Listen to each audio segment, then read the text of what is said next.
संयुक्त राष्ट्र महासचिव एंटोनियो गुटेरेस ने ईरान में अमेरिकी बम वर्षकों द्वारा किए गए परमाणु ठिकानों पर हमलों की कड़ी निंदा करते हुए कहा कि वे इस खतरनाक स्थिति को लेकर गंभीर रूप से चिंतित हैं। गुटेरेस ने एक बयान में कहा, अमेरिका द्वारा ईरान के परमाणु स्थलों पर किए गए हमलों से हालात और बिगड़ गए हैं। ये संघर्ष तेजी से नियंत्रण से बाहर हो सकता है, जिससे नागरिकों, पूरे क्षेत्र और वैश्विक स्थिरता के लिए विनाशकारी परिणाम सामने आ सकते हैं। उन्होंने कहा कि इस संकटपूर्ण घड़ी में ये अत्यंत आवश्यक है कि अराजकता के इस चक्र को रोका जाए। उन्होंने सभी पक्षों से संयम बरतने और कूटनीतिक समाधान की दिशा में आगे बढ़ने की अपील की। संयुक्त राष्ट्र महासचिव एंटोनियो गुटेरेस ने ईरान में अमेरिकी बम वर्षकों द्वारा किए गए परमाणु ठिकानों पर हमलों की कड़ी निंदा करते हुए कहा कि वह इस खतरनाक स्थिति को लेकर गंभीर रूप से चिंतित हैं। यूरोपीय अधिकारियों ने भविष्य में वार्ता की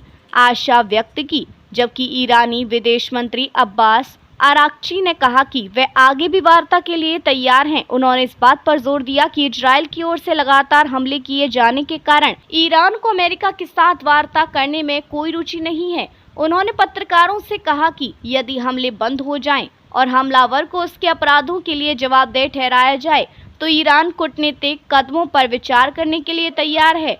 वार्ता के लिए कोई अगली तारीख तय नहीं की गई है। इजराइल ने 13 जून को ईरान परमाणु और सैन्य ठिकानों, शीर्ष जनरलों और परमाणु वैज्ञानिकों को निशाना बनाकर हमले किए थे।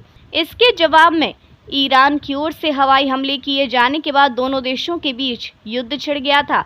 वाशिंगटन में स्थित ईरानी मानवाधिकार समूह के अनुसार ईरान में 263 आम नागरिकों समेत कम से कम 657 लोग मारे गए हैं और 2000 से अधिक लोग घायल हुए हैं। इजरायली सेना के अनुमान के अनुसार ईरान ने इजराइल पर 450 मिसाइलें और 1000 ड्रोन दागकर जवाबी कार्रवाई की है। सेना के अनुसार अधिकांश मिसाइलों और ड्रोन को इजराइल की बहुस्तरीय वायु रक्षा प्रणाली ने मार गिराया है।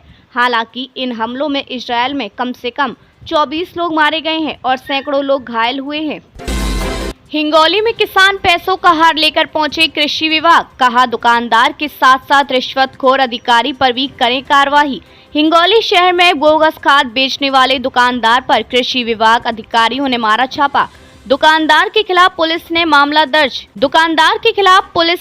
दर्ज। इस बात के खुलते ही किसानों का मोर्चा धमाका। कृषि के मुख्य विभाग में बारिश का मौसम शुरू होते ही किसान भी बुवाई के काम में अंग जाते हैं, लेकिन हिंगोली में पिछले कई दिनों से किसानों को